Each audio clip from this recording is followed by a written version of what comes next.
ഹറമിൻ്റെ മുറ്റത്തുള്ള ഉയർന്ന കെട്ടിടമാണ് അൽ ബുർജു സാ എന്ന് പറയുന്ന ക്ലോക്ക് ടവർ. ലണ്ടനിലെ ടവറിനേക്കാൾ വലുപ്പമുള്ള ടവറാണ് ഇത്. മുഴുവൻ എന്താണ്, മാളും അതുപോലെ ബിസിനസ് കേന്ദ്രമാണ്. ഇത് ഹറമിൻ്റെ വഖഫിൽപ്പെട്ടതാണ് ക്ലോക്ക് ടവർ. ക്ലോക്ക് ടവറിൻ്റെ ഒരു 10ാം നിലയിലും 9ാം നിലയിലും മുസല്ലയുണ്ട്, പള്ളിയുണ്ട്. മാത്രമല്ല ക്ലോക്ക് ടവർ ഏകദേശം മക്കയിൽ നിന്ന് 30 കിലോമീറ്റർ അപ്പുറത്ത് ഹറമിനെ ബന്ധിപ്പിക്കുന്ന ഒന്നാണ് ക്ലോക്ക് ടവർ.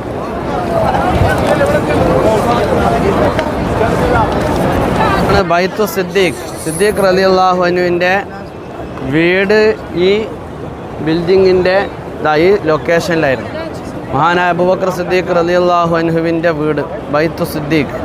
റസൂലുള്ളാഹി സ്വല്ലല്ലാഹു അലൈഹി വസല്ലം ഹിജ്റ പോയ വഴിയാണിത്. ഷാരിഉ ത്വരീഖു ഹിജ്റ. ഇപ്പോൾ ഇന്ന് അവിടെ പള്ളിയുണ്ട്. മഹാനായ സിദ്ദീഖ് റളിയല്ലാഹു അൻഹുവിൻ്റെ ആ വീടുള്ള സ്ഥലം ഇന്ന് അതിൻ്റെ മുകൾ പരപ്പിൽ പള്ളിയുണ്ട്. അതാണ് മാഷാ അല്ലാഹ് ഞങ്ങൾ ജബൽ ഉമറിൻ്റെ അടുത്താണ്. ജബൽ ഉമർ എന്ന് പറഞ്ഞാൽ ഈ പ്ലേസ്, ഇതിപ്പോൾ അത് വലിയ കൂറ്റൻ ഹോട്ടലാണ്. ആ ഹോട്ടൽ നിൽക്കുന്ന ആ ലൊക്കേഷൻ ജബൽ ഉമർ എന്ന് പറയുന്ന ഭാഗത്താണ് ഉമർ റളിയല്ലാഹുവിന് താമസിച്ചത് എന്നാണ്. നേരത്തെ നമ്മൾ ബൈത്തു സിദ്ദീഖ് കണ്ടു. റസൂലുള്ളാഹി സ്വല്ലല്ലാഹു അലൈഹി വസല്ലമയുടെ ആ വീട് നിന്ന ഭാഗത്ത്, റസൂലുള്ളാഹിൻ്റെ വീട് ജബൽ അബി ഖുബൈസ്, അവിടെ അബൂജാഹിലിൻ്റെ ബാത്റൂമൊക്കെ നമ്മൾ അറിയപ്പെടുന്ന ആ ഭാഗത്താണ് അബൂജാഹിൽ അടക്കമുള്ള ആളുകൾ താമസിച്ചത്. അവിടെ മഹാനായ സയ്യിദുന ഇബ്നു അബ്ബാസ് റസൂലുള്ളാഹി സ്വല്ലല്ലാഹു അലൈഹി വസല്ലമയുടെ പുത്രനായ അബ്ബാസ് റളിയല്ലാഹു അവരൊക്കെ താമസിച്ച ഭാഗം നമ്മൾ ഇന്നലെ കണ്ടു. ഇത് ജബൽ ഉമർ എന്ന് പറഞ്ഞാൽ ഉമർ റളിയല്ലാഹു തആല അൻഹുവിൻ്റെ ഉണ്ടായിരുന്ന ഭാഗം. ഇൻഷാ അല്ലാഹ് അവിടെയാണ് ഇപ്പോൾ ഞങ്ങൾ എത്തിയിരിക്കുന്നത്. ഇന്നത് മനോഹരമായ ഹോട്ടലാണ്. ഈ റൂട്ടിലൂടെ മിസ്ഫല എന്ന് പറയുന്ന ഭാഗത്തേക്ക് ആളുകൾ പോകുന്നുണ്ട്. ഈ റൂട്ടിലൂടെ മിസ്ഫല എന്ന് പറഞ്ഞാൽ ആ ഭാഗത്ത് ധാരാളം ആളുകൾ അക്കോമഡേഷൻ ഉണ്ട്, ഹോട്ടലുകളുണ്ട്. ഇവിടുന്ന് ഏകദേശം ഒരു 700-800 മീറ്റർ അപ്പുറത്ത്. നേരത്തെയൊക്കെ മലയാളികൾ നല്ലപോലെ അക്കോമഡേഷൻ ഉണ്ടായിരുന്ന ഒരു ഭാഗമാണ് മിസ്ഫല. ഞങ്ങൾ സുബൈക്കിലെ സുമയ്യ ബീവി റളിയല്ലാഹു അൻഹയുടെ മക്ബറയുടെ അടുത്താണുള്ളത്.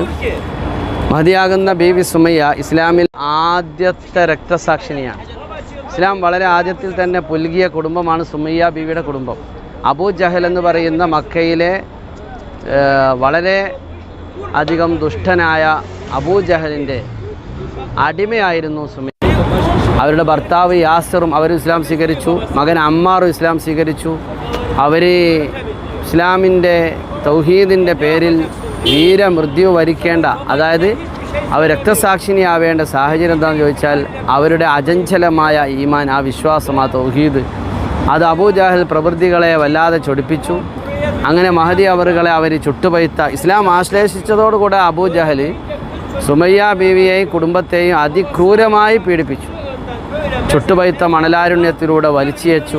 ശരീരത്തിലെ ഇരുമ്പാണികൾ കടത്തി, പൈപ്പിച്ച ആണികളും ഇരുമ്പാണികളും കടത്തിയിട്ട് മഹദി അവറുകളെ ക്രൂരമായി, അവസാനം ഒരു വലിയ കുന്തത്തിൽ കുത്തിയിട്ട് മഹദി അവറുകളെ അതിക്രൂരമായി അബൂ ജഹൽ കൊലപ്പെടുത്തി.